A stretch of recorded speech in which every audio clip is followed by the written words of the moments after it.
Olá, meu nome é José Wagner Soares, sou aluno do curso de especialização em Desenvolvimento de Sistemas Web e Aplicativos Móveis do Instituto Federal de São Paulo, campus Capivari. Essa é a atividade do módulo 3 da disciplina de Dispositivos Móveis 1, ministrada pelo professor Moisés Filho.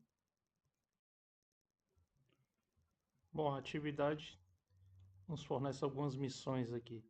A primeira é pesquisar alguma estratégia para melhorar a forma como o token está configurado no app. Observo que ele foi disponibilizado nesse primeiro momento ali dentro de uma classe de constantes, então ele está hardcode, qualquer pessoa tem acesso direto ao token em si, né? E durante as chamadas está sendo sugerido aqui ser disponibilizado uma estratégia de loading, seja através de texto ou através de algum ícone animado ali, para proporcionar uma melhor experiência para o cliente. E também está sendo proposta a escolha de um outro serviço para complementar a atividade, além da integração com o serviço que já temos com a API de CEP. E como escolha, do meu lado, eu escolhi a API de CNPJ, onde ela retorna as informações da empresa associada. Indo agora para o Android Studio, eu já estou com a aplicação em execução. Eu chamei a aplicação de busca fácil, consegui criar um ícone interessante e bem semelhante ao ícone ali do CEP, com a visão geral de busca. E eu fiz o seguinte: a atividade que antes era Main Activity do CEP, eu renomeei ela, tornei ela CEP Activity, criei uma nova CNPJ Activity e uma Main Activity para se tornar o menu principal, que é essa tela inicial de fato. Então eu vou aqui executar a aplicação, ela já está como observado aqui em execução. Eu vou entrar na funcionalidade original, que é do CEP. Eu fiz alguns pontos de melhoria. O inicial foi a questão do pend aqui no componente. Eu fiz o ajuste diretamente no arquivo de input. Eu coloquei o pend aqui para dar esse espaço mais interessante. Então, e eu fiz uma limitação também na quantidade de caracteres. Então, vou colocar um exemplo de um CEP Fortaleza. Eu não consigo inserir mais do que 8 caracteres. Vou buscar. E é importante observar que eu coloquei também um load aqui embaixo, que é uma barra de progresso, que é comumente utilizada em aplicativos do Android. Eu vou tentar replicar algumas vezes aqui, apesar de ser rápido, vou tentar exibir novamente. Vou clicar no buscar, percebe-se que eu estou apagando aqui o texto de informações, e depois que eu executo a busca, ele alimenta, ele esconde também a barra de progresso. E eu fiz também algumas validações. Se houver menos do que 8 caracteres, eu mando uma mensagem aqui pedindo os 8. E se eu não tiver informado nada, ele pede para informar o CEP e sempre fica movendo ali o foco para a caixa de texto, para a inserção do CEP em si. Vou colocar um outro CEP do interior, onde ele é um CEP genérico, ele não tem um logrador em si, ele serve para várias ruas e bairros. E eu incluí também o botão voltar, que antes não tinha, para retornar ao menu principal. De maneira semelhante, eu vou agora à tela do CNPJ, vou colocar um CNPJ de exemplo. Limitei também 14 caracteres, que é o comprimento máximo de um CNPJ. Também com a funcionalidade do load aqui, vou tentar repetir aqui algumas vezes. Ele traz a informação da instituição. De modo semelhante, se eu colocar menos caracteres do que esperado, eu faço a devida validação pedindo a quantidade esperada. E se eu não colocar nada, eu peço para informar o CNPJ, movendo o foco para o componente. Basicamente, pessoal, essas são as funcionalidades do nosso sistema de busca, o Busca Fácil. Bom, indo agora para a implementação propriamente dita, eu vou dar uma passada aqui rápida pelas telas, o desenho das telas. Aqui é o menu principal da aplicação, consegui criar esse ícone que está também sendo utilizado como ícone do aplicativo. com dois botões básicos, como já explicado. A gente tem a tela do CEP, onde eu tive que reduzir um pouco aqui o tamanho do ícone, para que eu conseguisse colocar uma barra de progresso, que ela nasce ali inicialmente como invisível, e na medida que eu vou clicando no botão buscar, eu torno ela visível, e quando acaba o processamento ela fica invisível em si.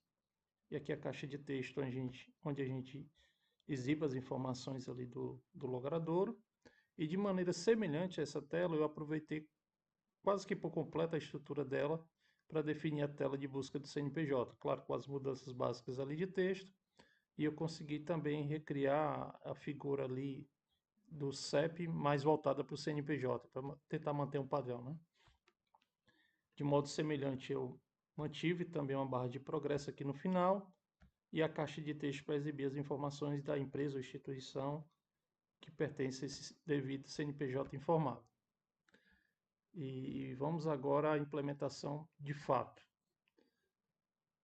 A classe main activity, ela aproveita grande parte da ideia que a gente fez ali na atividade do módulo 2, no menu também inicial. Então, aproveitei grande parte da ideia para criar as itentes ali, a abertura de telas relacionada do CEP e do CNPJ. E a Activity CEP, eu fiz algumas refatorações. Eu incluí a implementação do on-click listening, já que a gente está com mais de um botão, para melhorar um pouco a minha vida aqui. E quando é o botão voltar, ele só dá o finish ali na entity relacionada. E quando é o botão de busca de CEP, tem as validações, como mencionado anteriormente, onde deve informar se não for passado nada, se tiver menos de 8 caracteres, ele caminha também o pedido para informar os 8 caracteres, e a função busca CEP em si, quando está tudo ok.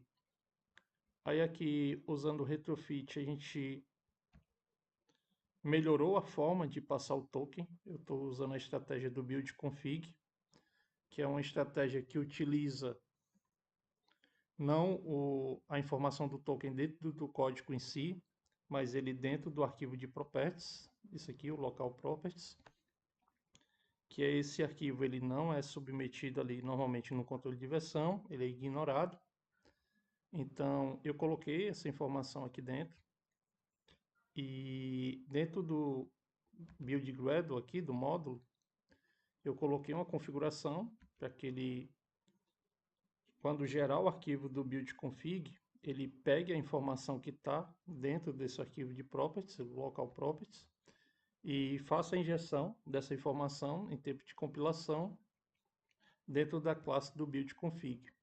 E retornando aqui, eu faço a devida referência justamente com a mesma chave que eu defini aqui dentro do arquivo de propriedades, né?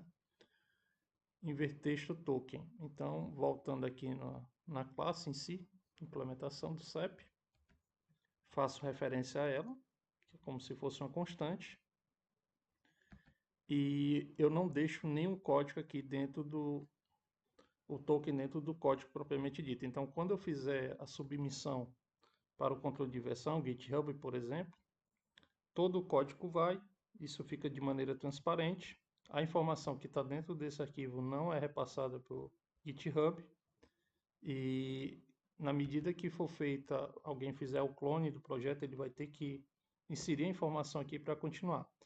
Quando for feita o empacotamento da aplicação, vai ser gerado essa informação junto com o pacote. Não é uma solução 100% eficaz, né, protegida.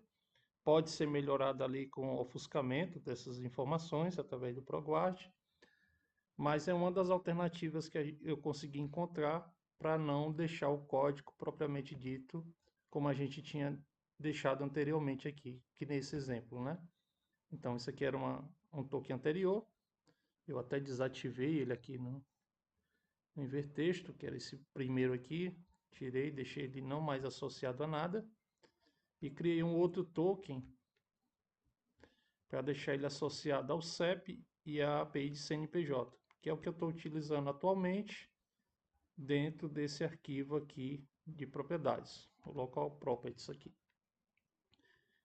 Essa foi a alternativa. De maneira semelhante, eu fiz ao CNPJ, Basicamente, ele segue a mesma abordagem que foi usada pelo professor ali, e com a mudança que eu mencionei anteriormente, na forma da passagem do token, ele usa a mesma estratégia de buscar a, a informação do CNPJ, como a gente busca também o CEP, e na medida que eu clico no botão, como eu falei anteriormente, eu torno ali a barra de progresso visível, e na medida que eu tenho um retorno ali da resposta, seja falha ou sucesso, eu oculto, deixo ela de maneira invisível. Aqui na questão do modelo, eu implementei um novo modelo para representar a empresa, coloquei alguns campos, tive que fazer essa estratégia de serialização, porque os nomes são definidos nesse formato, lá na API do Invertexto. Então, eu fiz o devido mapeamento para fazer a passagem de maneira correta. E também eu tive que fazer aqui, deixa eu ver aqui, a implementação da API de busca do CNPJ também, já passando para o devido modelo. De maneira geral, essa é a implementação. Vou voltar aqui em nível de mais detalhes. Eu fiz a chamada e, repito, utilizei a estratégia do build config, a passagem do token em si, para retirar ele diretamente do código e deixar, digamos, bem menos hardcode essa informação do token para a aplicação em si. Espero ter atendido a demanda da atividade e agradecer aí o conhecimento que foi passado, pelo grande aprendizado que eu tive. Muito obrigado.